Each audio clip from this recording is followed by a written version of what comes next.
नमस्कार।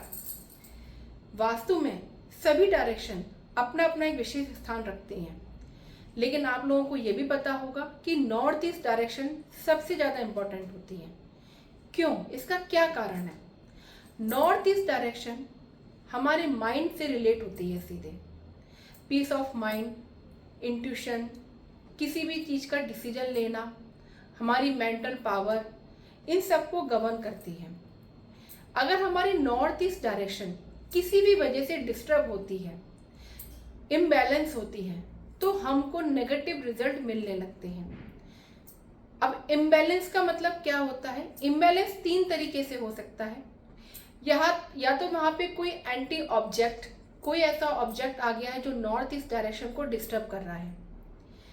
ऑब्जेक्ट यानी कि टॉयलेट हो गया, बर्नर हो गया, वॉशिंग मशीन हो गई, मिक्सी ग्राइंडर हो गया, हीटर हो गया, गीजर हो गया। कुछ ऐसे एलिमेंट जो फायर एलिमेंट या मिक्सिंग एलिमेंट होते हैं, जो मिक्सचर का काम करते हैं, उस तरह के एलिमेंट अगर रखे हुए हैं, आप भले यूज भी ना कर रहे हो, तो उसका प्रभाव आपके पूरे माइंड पर रहेगा। दूसरा इम्बैलेंस कैसे होता है? Colour wise. यदि वहां पे येलो या रेड कलर किसी फॉर्म में आ जाता है, तो वहां भी इम्बैलेंस हो जाता है नॉर्थ ईस्ट। येलो कलर को हम अर्थ एलिमेंट भी कह सकते हैं। Earth element in the sense हो गया, अगर वहां पे ओवरहेड टैंक भी आ जाता है नॉर्थ ईस्ट में, तब भी हमारा नॉर्थ ईस्ट डिस्टर्ब हो जाता है। तीसरा होता है, एक स्ट्रेंथ होती है नॉर्थ ईस्ट में। हर डायरेक्शन की अपनी एक स्ट्रेंथ होती है, जो कि बार चार्ट के अकॉर्डिंग निकाली जाती है।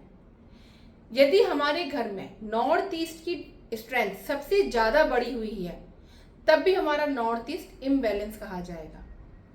ये 3 तरीकों से नॉर्थ ईस्ट इम्बैलेंस होता है, जिसकी वजह से हम यदि मेडिटेशन करते हैं तो हमारा लग नहीं पाता, हम डिसीजन लेने में देरी करते हैं या हम ले नहीं पाते, हम दूसरों पर डिपेंड हो जाते हैं। यदि नॉर्थ ईस्ट डिस्टर्ब है तो आपको किसी ना कोई क्रॉनिक बीमारी हो सकती है। कैंसर हो सकता है, पैरालिसिस हो सकता है, निमोलॉजी अटैक हो सकता है, कुछ भी पैरालाइज मतलब क्रॉनिक बीमारी आपको हो सकती है, जो लाइलाज हो सकती है, या आप बहुत तकलीफ से गुजर सकते हैं। या फिर अगर नॉर्थ ईस्ट डिस्टर्ब है तो हमें कभी हमेशा कंफ्यूजन रहेगा किसी ना किसी चीज को लेके।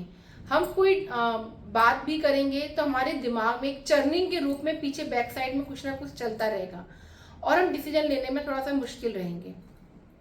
यदि आप नॉर्थ ईस्ट में, आपका बेड भी है और आपका सिर का जो आधा हिस्सा वो नॉर्थ ईस्ट की साइड आता है, या बेड पूरा नॉर्थ ईस्ट में आता है, तब भी हमारी चर्निंग की कंडीशन बहुत ज़्यादा बढ़ जाती है।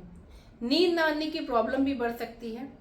इसलिए 13 से लेके 55 तक हम लोगों को नॉर्थ ईस्ट डायरेक्शन में नहीं सोना चाहिए। 13 से पहले के बच्चे सो सकते हैं, 55 या 60 के बाद भी आप सो सकते हैं, लेकिन 13 एज से लेके वहाँ पे बच्चों को नहीं सोना चाहिए। स्पेशली लड़कियों को तो बिल्कुल नहीं सोना चाहिए, क्योंकि उनकी इंटरनल ग्रोथ भी रुक जाती है और आफ्टर मैरिज भी उनको प्रॉब्लम आती है। यहाँ पे नॉर्थ ईस्ट डायरेक्शन अध्यात्म को लेकर भी रिलेट करता है। यदि न्यूली कपल, जो मैरिड कपल है, वो यहाँ सोता है, तो उनकी मैरिड लाइफ में प्रॉब्लम होने लगती है, सेक्सुअल लाइफ में प्रॉब्लम होने लगती है। इसलिए नॉर्थ ईस्ट डायरेक्शन में न्यूली मैरिड कपल का बेड नहीं होना चाहिए, बेडरूम नहीं होना चाहिए।